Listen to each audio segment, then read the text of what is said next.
Hi everyone, welcome back.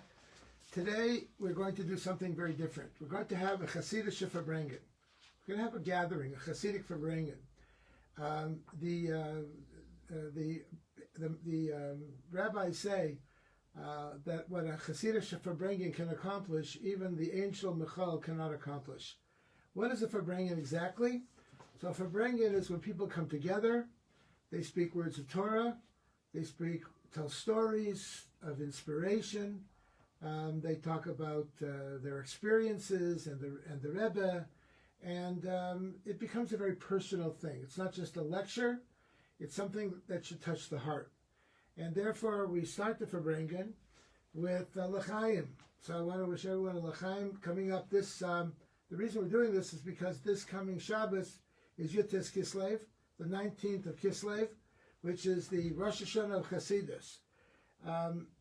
Yutes Kislev is commemorated as the liberation of the first Lubavitch Rebbe, the Rabbi Shneur Zalman, from Tsarist imprisonment in the year 1798.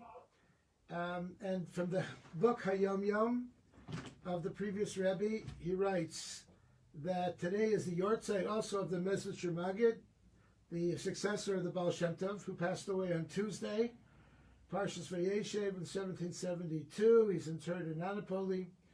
And the liberation of the Alter Rebbe from imprisonment was also on a Tuesday, the 19th of Kislev in 1798. It was Parshas Vayeshev that year. From the Alter Rebbe's letter, he writes, "This indeed must be known, should be made known, that on the day God made for us, the 19th of Kislev, Tuesday, the day in which it was all good, says in the Torah, Yom Shekafa Bo Kitov, a day that it was good is mentioned twice in the Torah, at the Yortzeit of our holy teacher, whose soul is in Gan Eden. That's the Mezritch Magid. And the Alter Rebbe writes, while I was reading in the book of Tehillim, the verse, he redeemed my soul in peace, Padav Shalom Nafshi, which is the 55th Psalm, which is one of the songs for Tuesday. Before beginning the verse, I emerged in peace by the act of the God of peace. So he was notified just before he said that he was to be redeemed. He was be redeemed to be released. So he writes a day of Verbringen and good resolutions towards establishing times to study the revealed Torah, which is like the Talmud, the codes of Jewish law, etc., and Chassidus, publicly, and in bolstering the ways of Chassidim and true friendship. It's customary to apportion volumes for the study of the Talmud. Each person takes upon himself to finish one of the tractates of the Talmud this year, so that we all make a siyum on Shas the entire year, at the end of the year. According to the procedure set out in Igeres Kodesh, in Lubavitch, since the year 1902, 1903, this allocation was made on the 24th of Teves, the Yortzeit of the Alter Rebbe. There not being time on Yutes Kislev to make that. So they did that on the 24th.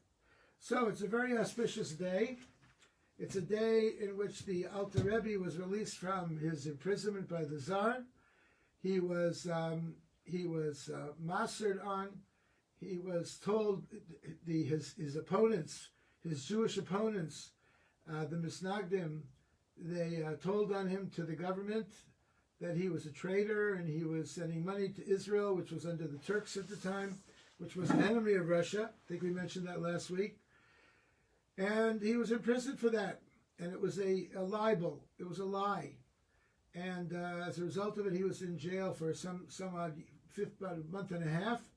And then he was released.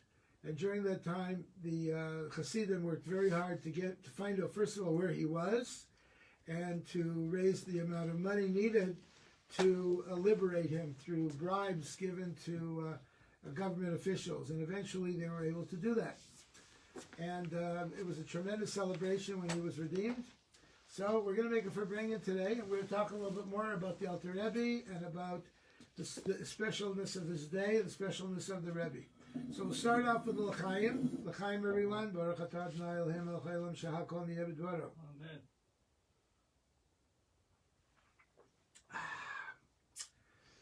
And we'll start off, Chasidische Verbringen starts off with a nigun, with a melody. And that's what we're going to do. We're going to recite chapter 55 in Tehillim. As I mentioned before, it was just before the Alter Rebbe recited this chapter, he was notified that he was going to be released. So a very well-known melody is actually the 19th verse of Psalm 55, which is customarily recited at these Verbringens. And we'll start it. You can join with me together if you want to get it to Tehillim and go to chapter 55, verse 19. You can join with me virtually. Here we go. Pada b'shalom nafshi mikravli ki v'rabim hayu imadi pada b'shalom nafshi mikravli ki v'rabim hayu imadi Yishmakel v'yanes v'yeshes kedem sela Yishmakel v'yanes v'yashev kedem sela Asherei Khalifa Slamo Asherei Khalifa Slamo V'lo yaru Elohim Lo yaru Elohim Shalach Yadav Bishloimav Chilel Chilel Birisai Chalku Machmas Pivu Krav Liboy Raku Devarav Lishemen Vehema Psichos Ashlech Al Hashem Yahavecha V'hu Yichalchecha Lo Yiten Le'olam Mot L'Tzadik V'yata Elokim Toridem Lever Shachas V'yata Elokim Toridem Lever Shachas Anshe Damim Umirma Lo Yechetzu Yemehem Va'ani Evtabach Va'ani Evtabach Va'ani Evtabach Va'ani Evtabach Va'ani Evtabach Va'ani Evtabach Va'ani Evtabach V'eftach bach. L'chaim, everyone, l'chaim. Chapter 55 was written by King David as he fled from his enemy Achitophel. We know the story of how Doeg and Achitophel were originally allies of King David, advisors of King David, but they decided to leave him and follow his son Absalom. And they pursued David. David ran away from them for his life. And they ended up to be his greatest enemies. His greatest friends turned out to be his greatest enemies. So David believed that Achitophel was originally his friend, and he accorded him a lot of honor. But Achitophel betrayed him and breached their covenant. King David curses all his enemies, so that the generation should know and sin no more. So he was running away from his enemies, especially enemies that he considered his friends. And this is certainly very true of the Alter Rebbe, who ran away from his friends. His friends betrayed him. Fellow Jews betrayed him and had him imprisoned. But he was miraculously saved from prison. And he left prison, and he declared this day of Yud Tes Kislev to be a wonderful day, a Yontif, a celebration, and he even called it a Rosh Hashanah of Hasidus. And to this day, it's considered the Rosh Hashanah of Hasidus. We celebrate through Farbrengens, through L'chaims, and it's a very, very, very, very happy day. So, let's talk about Yud-Tes Kislev and what it's all about from a deeper perspective. Let us see, based on a Sikha on Yud-Tes Kislev. This coming year, Yud-Tes Kislev is this Shabbos. So communities all over the world will be making Farbrengens in their synagogues and in their communities. This particular Sikha was said by the Rebbe on Yud-Tes Kislev, which was a Shabbos that year, in the year 1986. And the Rebbe starts Farbrengen by, of course, making a L'chaim. And he said that the beginning of a Farbrengen, we have a lesson in Torah's Chaim, in Torah, which teaches us the proper way of life, how we should live. And we also, when one Jew meets another Jew, he right away says L'chaim. And he says, Shalom Aleichem. Shalom Aleichem. Whereupon the other Jew answers, Aleichem Shalom. And this brings two Jews together in love and harmony. So even though the Alter Rebbe was imprisoned through hatred, but nevertheless he answered it through love and through Ahavas Yisrael. So this aspect of blessing was emphasized by the Alter Rebbe on the 19th of Kislev when he wrote that on that day they should recite, people should, as he was reciting chapter 55, so people should do that also, and should make Farbrengens in honor of the liberation, and should talk about the liberation, talk about blessings of peace and of love for each other. A concept which is present in one area of Torah is not necessarily limited to its own context. The Rebbe points out, quite to the contrary, it can be a source from which to project the same idea to other areas of Torah and mitzvahs as well. So if something happened in one area of Torah, it could affect something in another area of Torah also. This approach can be more readily grasped when we deal with an all-encompassing phenomenon, when a rule is set in all areas. So the liberation of Yud-Tes Kislev was such a great magnitude. It was a universal event, and it had a bearing on everything. Just like we say on Rosh Hashanah affects the entire year. That on Rosh Hashanah we say that a new light comes into the world, a new spiritual energy comes into the world that never existed before. So we say also in Yud-Tes Kislev, which is the Rosh Hashanah of Chassidus, a new light came into the world that never existed before. The Rebbe points out an interesting thing. He says that there's a generally accepted theory, which is, he says, actually erroneous, that the first revelation is the greatest, and the subsequent revelations and subsequent times we endeavor to generate a revelation similar to or as great as the original revelation. We call this Hiskatnos Doros, that over years the generations get weaker, get smaller, that originally the rabbis who lived earlier and the people who lived earlier, which were of such a tremendous magnitude that we could never imitate them. We could never be like them in any respects. Well, obviously that is correct in certain respects.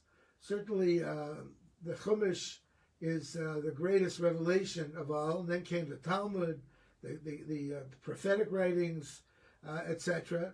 And each level was less than the earlier level. But on the other hand, we find that it's actually written, in Igeres Kodesh from the Alter Rebbe. He says, and every year there descends and radiates a new and revealed light which never yet shone. That on one hand, we are lower than other generations, but on the other hand, there is a greater light that shines forth over the years to subsequent generations, which never existed before. Higher levels, and we see this today through high tech and through incredible discoveries dealing with computer technology and all of these types of things, through airplanes and locomotives and space travel, and coming up with a vaccine for a terrible virus in such a short time was nothing short of miraculous. These types of things, medical discoveries, and all kinds of things never existed before. And in many respects, they are a much higher level and more of a curative level than ever existed in the world before. And in many respects, our children know more than we did, and that our grandparents did, and our great-grandparents did. Our children are incredible, what they know today, and how they're able to figure out things today.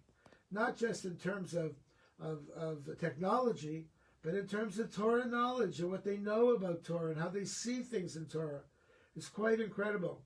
In fact, the previous Lubavitcher Rebbe wrote also in a directive, in a famous letter, he said, "Stand together ready to receive the blessings of the Eternal, which the Holy One, blessed be He, will bestow upon you." This is a letter, volume number 4.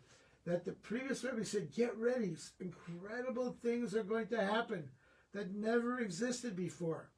And you will stand ready for them.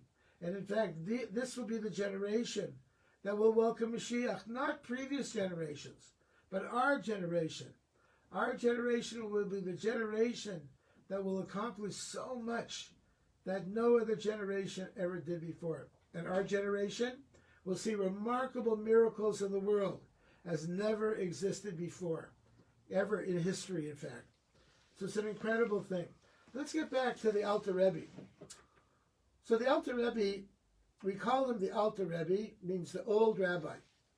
But actually, his name was Shneir Zalman. Shneir, the word name Shneir comes from the two words, Shnei or, two lights. And indeed, what were the two lights that he brought into the world? So the Alter Rebbe was, on one hand, he was a great Talmudic scholar, a tremendous halachist. We mentioned, I think, before that the Maggid of Mezrich commissioned him to write a Shulchan Aruch, a code of Jewish law, that was for everyone to follow, because previous generations had written codes of Jewish law, but later generations found them difficult to follow, didn't quite understand them, or they held from different customs. Ashkenazim, Sephardim, even among Sephardim, there were Sephardim from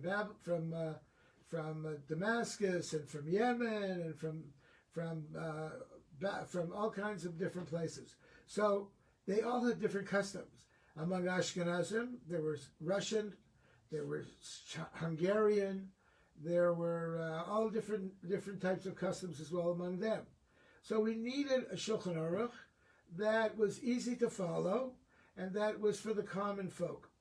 And the Alter Rebbe, being a great scholar, he was commissioned to write such a Shulchan Aruch. And he did indeed. And it became very famous. Unfortunately, there was a great fire and it destroyed much of his Shulchan Aruch. There were no other copies of it. And we only have a few volumes of it to this day. But nevertheless, he was commissioned to do that. So he knew the entire Talmud. He was a complete Talmudic scholar. But on the other hand, he also studied and mastered the esoteric aspect of Torah, which is called Nister b'Torah. And therefore, these were the two great lights that the Alter Rebbe brought into the world, both the lights of Nigla, of the revealed aspect of Torah, and Nistar, the hidden aspects of Torah. Even among the Nigla, even among the revealed aspects of Torah, the Alter Rebbe shone a brand new light in it as well, and brought it out in a brand new light that was never seen before. When the Rebbe would make a Farbrengen, he would very often make a siyum, a conclusion of one of the tractates of the Talmud, and he would bring out a new Hasidic interpretation of that particular tractate that was really never understood in that light before. So even the revealed aspects of Torah were seen from a deeper perspective than before. So the Rebbe points out, in truth, that was the accomplishment of the Alter Rebbe. He unified the exoteric and the intrateric, or the extrinsic and intrinsic aspects of Torah to the degree that it permeated his being in totality. For him, for the Alter Rebbe, there was no nigla and there was no nistar. It was all one. The hidden aspects, the Kabbalistic aspects, and the revealed aspects of Torah were really all one. Furthermore, as the Nasi, he was the Nasi, the leader of the generation. Through him, it could radiate to all the Jewish people. This power was passed on through his sons and successors in the latter generations. And they continued this philosophy of Chabad Hasidic philosophy, and they taught it, and they spread it out. We are familiar with the famous story of the Baal Shem Tov, where the Baal Shem Tov wanted to greet and meet Mashiach. So the Baal Shem Tov prayed to God that he should be able to have the merit to see Mashiach and to talk to Mashiach. So one day he went into a very, very deep sleep, a very deep slumber, and in that slumber his soul went higher in heaven. The story is recounted in the book Kesef Shem Tov, and his soul went higher and higher in realms in heaven. In other words, he had what we call today an out-of-body experience, or in Hebrew, kalas nefesh. And finally, it went to the highest level, which was the Heichal of Mashiach, the chamber of Mashiach. He came to this magnificent doorway, and it was guarded by angels who appeared to be soldiers, like old-time soldiers, like Swiss guards type of soldiers with big swords in their hands. And he asked to come in, and he wanted to talk to Mashiach, and they said, "We cannot allow you to do that. Who are you?" And he said, "I am the Baal Shem Tov."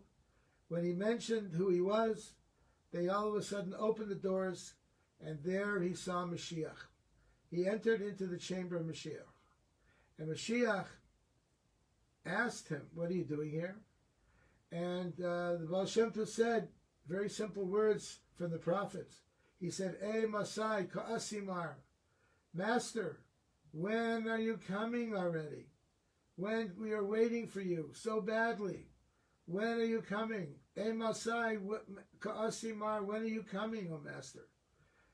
Mashiach answered him from a verse from the prophets, Mishiafutsu ma'inasecha chutza. Actually, Mishiafutsu ma'inasecha, when your well springs will overflow. This is a verse from Navi. And he added chutza, outside, so that your well springs of Hasidic philosophy, of Torah wisdom, should go out, overflow beyond your areas, all over the world, wherever Jews are, wherever non-Jews are, everywhere. It should influence the entire world. And indeed, my friends, this is what we're happening today. We're seeing the well springs of Hasidus overflow all over the world, where there's Chabad houses in every corner, every nook and cranny of the world. Many years ago, the Rebbe had a campaign to have the Tanya printed, the classical book of Hasidus, have it printed in every nook and cranny, every community, all over the world, and that's what they did. So this is a very special day, and it's a special thought that our job is to spread out the well springs of Hasidus, chutza, outside, and we'll make it a l'chaim, l'chaim, l'chaim. And we'll sing another niggun. Ey Masai Kasimar L'sheyafutzu manasecha chutza Ay